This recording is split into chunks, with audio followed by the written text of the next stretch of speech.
Bismillahirrahmanirrahim. Assalamualaikum warahmatullahi wabarakatuh. Waalaikumsalam warahmatullahi wabarakatuh. Bagaimana kabarnya anak-anakku di rumah? Mudah-mudahan sehat semuanya ya. Amin. Hari ini kita akan belajar ya. Maka kita harus mempersiapkan dulu apa seperti biasanya? Pasti berdoa. Mari kita berdoa dulu ya. Dengan bacaan basmalah ya, basmalah saja ya. Kita baca bismillah bersama-sama. Bismillahirrahmanirrahim. Oke anak-anak ya, hari ini kita akan mempelajari tentang tema 2 ya, yaitu aturan-aturan bermain di lingkungan sekolah. Nah, teman-teman, pasti ya semuanya suka bermain. Nah, tapi memang ya kalau di sekolah sayangnya kita belum bisa bermain di sekolah. Jadi boleh ya sambil dibayangkan ya bagaimana bermain di sekolah itu ya. Nah, seperti waktu-waktu di kelas 1 ya. Bagaimana ya waktu bermain ya. Nah, itu ya. Jadi ada aturan-aturannya dalam bermain. Nah, jangan lupa ya, tidak hanya belajar tapi bermain juga. Nah, coba kalian lihat di buku tematik tema 2 halaman 158. Oke, sudah? Kalau sudah, coba kalian perhatikan percakapan antara Benny dan Udin. Nah, Benny yang tidak pakai kacamata dan Udin yang pakai kacamata. Benny bilang ke Udin ketika dia melihat si Udin melihat pakaiannya kurang rapi. Nah, Benny bilang, "Udin, kamu terlihat kurang rapi dengan baju keluar." Kata Udin, "Biarkan saja." Kata Benny, "Itu kan tata tertib di sekolah kita yang tidak boleh dilanggar." Hah? Aku lupa. Selain itu apa saja tata tertib di sekolah kita? Nah, si Benny bilang, selain tata tertib berpakaian di sekolah, kita harus memakai kaos kaki warna putih, perempuan memakai rok, sepatu hitam, rambut harus disisir, dan rambut anak laki-laki tidak boleh melebihi daun telinga.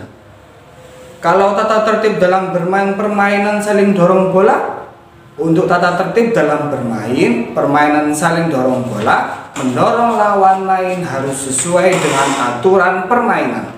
Kita juga harus sportif atau mau menerima kekalahan. Nah, itu ya teman-teman. Nah, sesuai dengan percakapan Benny dan Udin tadi, memang ya ketika bermain di sekolah, di luar kelas dan di dalam kelas mungkin berbeda, tapi semua punya aturan masing-masing. Nah, kenapa? Mengapa harus kita mentaati tata tertib aturan di sekolah? Nah, misal karena kalau kita sedang bersekolah, maka itu berbeda dengan pakaian yang kita pakai saat bermain di rumah ya. Jadi kalau kita di sekolah memakai seragam, kalau di rumah kita mungkin pakai baju bebas. Nah, jangan sampai kita bermain pakai seragam di rumah, kecuali kalau di sekolah mungkin boleh pakai seragam, karena dari pagi sampai siang kita pakai seragam rapi, rambut disisir ya. Nah, begitupun juga ketika bermain tidak boleh curang ya. Nah, harus sportif, harus menerima kekalahan. Lalu bagaimana aturan bermain di lingkungan sekolah? Nah, kita lihat dulu. Misal kita bermain sepak bola. Nah, ketika bermain sepak bola, bagaimana ya peraturannya ya? Nah, kalian bisa melihat di buku tematik halaman 158. Nah, coba dilihat percakapan antara Lani dan Benny. Lani bilang ke Benny, apa saja tata tertib dalam bermain sepak bola? Kata Benny, setiap anggota harus mematuhi aturan dalam permainan. Untuk apa? Agar permainan berjalan dengan tertib. Penonton juga harus tertib. Penonton tidak boleh melempar benda-benda ke tengah lapangan. Kalau tidak tertib, akan mengganggu proses permainan. Nah, terus sama seperti tata tertib di sekolah ya, jika tata tertib tidak dipatuhi, pasti timbul akibat yang kurang baik. Benar sekali, kalau tata tertib di sekolah dijalankan akan bermanfaat dalam kehidupan kita. Kita akan terlatih untuk menjadi lebih disiplin. Selain itu, kita juga terbiasa hidup rapi dan bersih.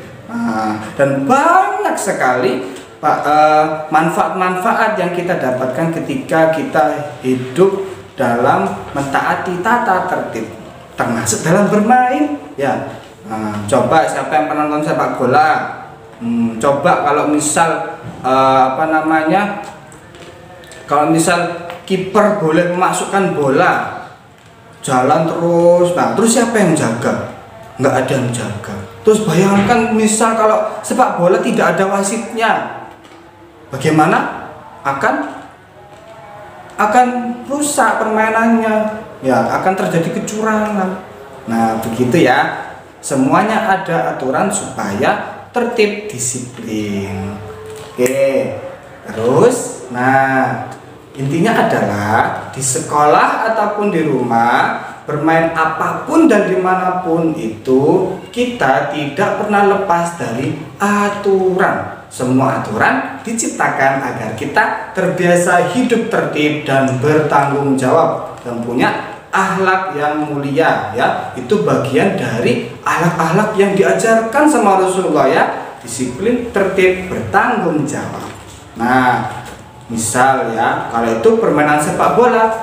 Nah, pertanyaan Pak Ustadz, permainan apa kira-kira yang kalian sukai dan bagaimana peraturan-peraturannya ya yang kalian jalankan selama bermain? Nah, terserah, boleh ya, nanti dikerjakan ya. Nah, anak-anak, sekarang silahkan dibuka buku paketnya halaman 131.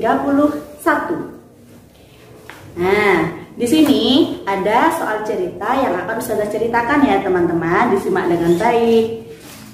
Lomba tenis meja cilik. Lomba tenis meja cilik kembali digelar.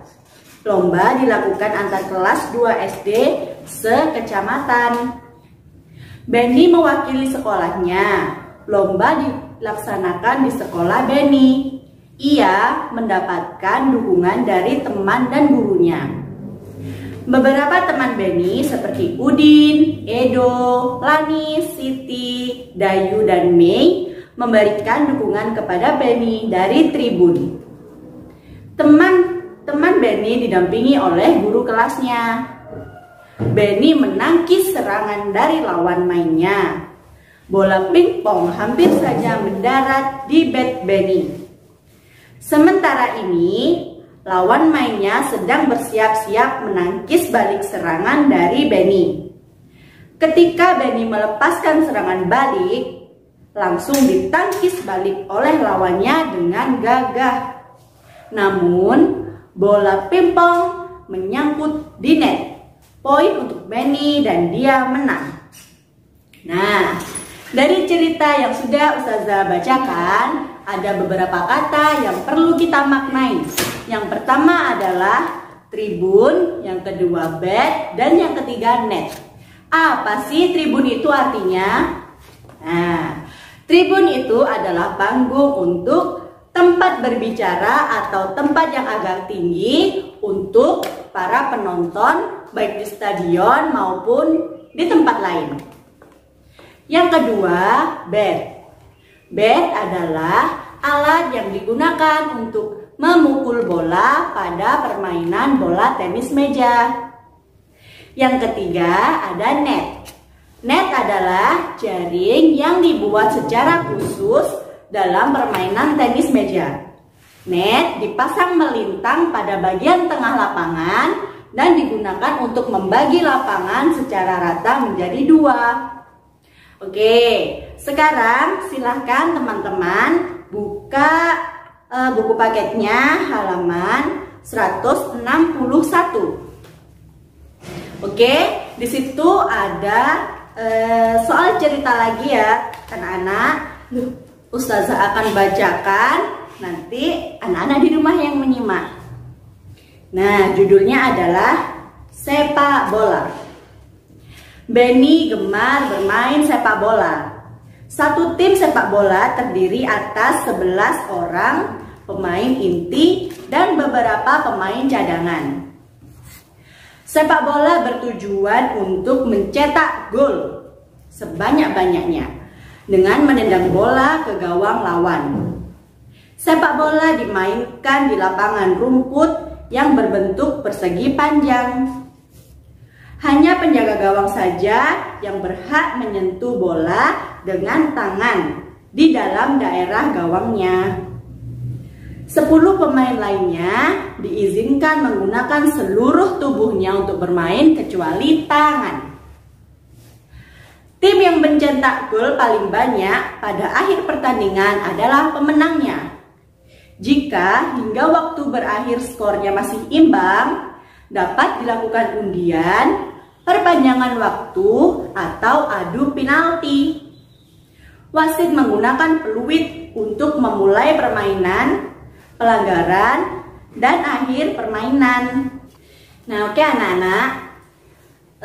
Selanjutnya di halaman 161 ada beberapa kata yang perlu kita maknai. Kata tersebut berasal dari cerita yang barusan saja Ustazah bacakan. Yang pertama ada tim, ada inti, ada gol, ada gawang, dan ada penalti yang terakhir. Nah, tim adalah kelompok yang terdiri dari gabungan lebih dari 1 orang. Misalkan teman-teman mau bermain sepak bola, harus ada tim, yaitu lebih dari 1 orang. Kalau di permainan sepak bola biasanya satu tim berisi 11 orang. Nah, yang kedua ada inti. Inti adalah anggota dari tim yang diandalkan. Misalkan di dalam tim itu ada satu saja pemain inti, yaitu pemain yang diandalkan oleh teman-temannya yang lain. Biasanya permainannya lebih bagus atau dia lebih ahli dalam bermain sepak bola. Selanjutnya ada gol. Gol adalah masuknya bola ke dalam gawang, entah itu gawang lawan atau gawang milik kita sendiri. Selanjutnya ada gawang. Nah, apa itu gawang? Gawang adalah sesuatu yang dibuat dari jaring dan tiang gawang guna untuk menentukan proses gol atau tidaknya sebuah pertandingan. Jadi pemain sepak bola dikatakan menang apabila golnya itu lebih banyak. Selanjutnya ada penalti. Penalti adalah tendangan yang dilakukan di titik tertentu yang memiliki jarak dari gawang. Biasanya tendangan penalti ini dilakukan ketika tim lawan melakukan kesalahan atau saat kita selesai bermain ternyata skornya seimbang. Jadi dilakukanlah tendangan penalti ini agar kita mendapatkan pemenangnya. Seperti itu. Terima kasih.